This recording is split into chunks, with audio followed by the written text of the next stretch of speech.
Жүзімнің жаралуы. Ібіліс кемеге мінген соң әркімді азғырып бүлік шығарып жүрді. Бірде ол қорапта жатқан жүзім ұрығын ұрлап алды. Нұх іздесе, жүзімнің дәні орнында жоқ. Хайуандардан сұраса, ешқайсысы көрмеген. Ол: «Ей Ібіліс, жүзімнің дәнегін алған сен бе?» деп сұрады. «Жоқ, оны қайтем?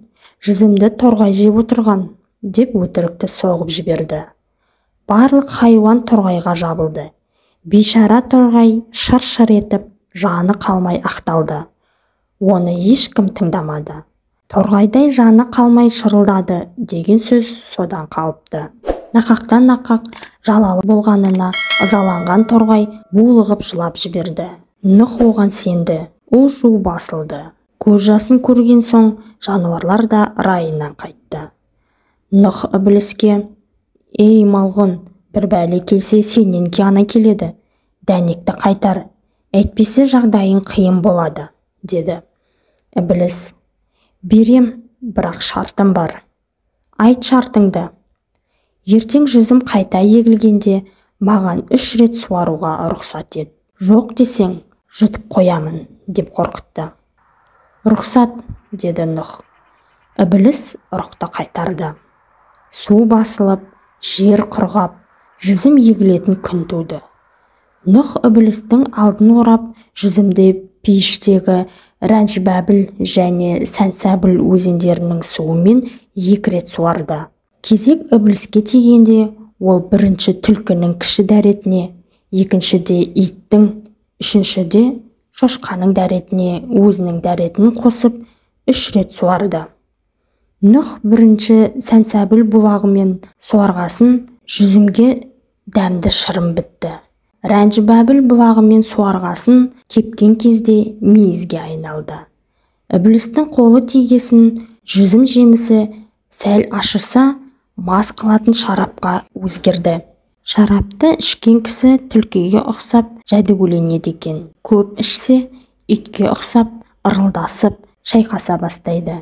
Есінен танып ішсе шошқа сияқты батпақта аунап жата береді. Нұх пайғамбар жүзімді бірінші боп суарғасын оның жемісі алдымен адал боп пісті. Шырыны ашыса арам суға айналды. Пейіштің суы тигесін жүзімге ерекше қасиет бітіпті. Егер кімнің үйінде мейіз болса, сол үйде періштелер жүреді деген сөз Нұх пайғамбардан қалыпты. Үкінің жаралуы. Топан су тарылып, таулардың төбесі көрінді. Кеменің тоқтайтын шағы таяды. Сонда асқар таулар: «Нұх маған тоқтайды, адамзат ұрпағы менен қайта таралады», деп бір-бірімен таласа жөнелді. Сол кезде Тұран даласындағы Қазығұрт тауы сынықтық көрсетіп: «Бұл дәрежеге лайық емеспін. Тәңірім орынбасарын биік тауға тоқтатар», деді. Жаббар хаққа Қазығұрттың кіші пейіл мінезі ұнады.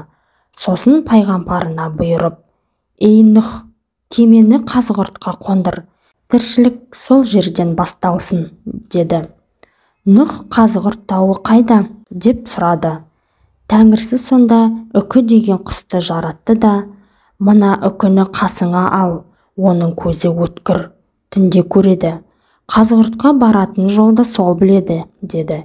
Үкі Қазығұртқа жеткенше кеменің алдында жол көрсетіп ұшып отырды. Нұх Жәддә тауын, сосын Арарат тауын айналып өтті. Кеменің желкені көрінгенде таулар балбырап, балқып кетіпті. Сондықтан да олардың жақпарында кемеге ұқсас жартастар түзіліпті. Нұх Қазығұрт тауына аман есен тоқтады. Кеме тоқтаған бетте пайғамбар кіші ұлы Жаппасқа: «Осы жерге қазғыр», деп бұйырды.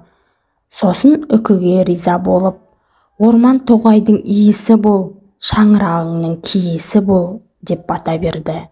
Содан бастап үкіге айрықша кие дарыды. Адамдар оны тіл көзден тимесін деп баланың бесігіне, қыздың бөркіне тағатын болыпты. Асқар таулар қанша жалынса да үкі тоқтамай оларды айналып өтіпті.